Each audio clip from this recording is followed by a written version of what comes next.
శ్రీ గురుభ్యో నమః. చిన్ననాటి చందమామ కథలకు స్వాగతం. ఈరోజు మనం 2 చిట్టి కథలను విందాం. మొదటి కథ శీర్షిక అంతా బ్రహ్మమే. వెనకటికి ఒక గురువుగారి దగ్గర ఒక శిష్యుడు ఉండేవాడు.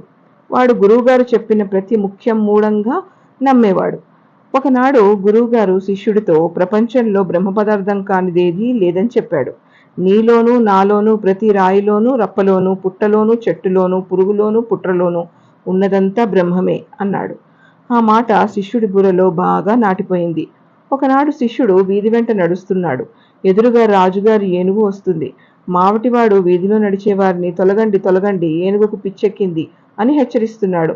మావటివాడి మాటలు లక్ష్యం చేయకుండా మన శిష్యుడు ఏనుగుకి ఎదురుగా వెళ్ళాడు. నాలో ఉన్నది బ్రహ్మమే, ఏనుగులో ఉన్నది బ్రహ్మమే. అలాంటప్పుడు బ్రహ్మ పదార్థాన్ని ఏం చేయగలుగుతుంది అనుకున్నాడు వాడు. తీరా దగ్గరికి వచ్చాక ఏనుగు శిష్యుణ్ణి తొండంతో ఎత్తి పక్కకు విసిరి పారేసింది. శిష్యుడికి ఆ దెబ్బతో నడ్డి విరిగింది. గురువుగారు తనను మోసం చేశాడు అన్నాడు. తిన్నగా గురువుగారి దగ్గరకు వెళ్ళి జరిగినదంతా చెప్పి, అయ్యా, మీరన్నిటిలోనూ బ్రహ్మమే ఉన్నదంటిరే, నన్ను ఏనుగు ఎందుకింత పనిచేసింది అని అడిగాడు. దానికి గురువుగారు, ఓరి పిచ్చి వెధవా, ఏనుగులో ఉన్నది బ్రహ్మమే అయితే మావటివాడిలో ఉన్నది బ్రహ్మం కాదా? వాడి మాట ఎందుకు వినలేకపోయావు అని మందలించాడు. శిష్యుడు ఆ మాటకు సిగ్గుపడి ఇక ముందెన్నడూ గుడ్డిగా ఇతరులు చెప్పే సత్యాలను పాటించరాదని, తన తెలివితేటలు కూడా ఉపయోగించుకోవాలని తెలుసుకున్నాడు. కథ సుఖాంతం. ఇక రెండవ కథ శీర్షిక అత్త కోడళ్ళు. అనగనగా ఒక ఊళ్ళో ఒక అత్తగారు, 4 కోడళ్ళు ఉండేవాళ్ళు. అత్తగారిని చూస్తే కోడళ్లకు చాలా భయం. ఇట్లా ఉండగా పెద్ద కోడలికి చెరుకుగడ తినాలని ఉండేది. చిన్న కోడలికి చలివిడి తినాలనిపించింది. 3వ కోడలికి అరిసెలు తినాలని ఉండేది. 4వ కోడలికి పరమాన్నం తినాలనిపించింది.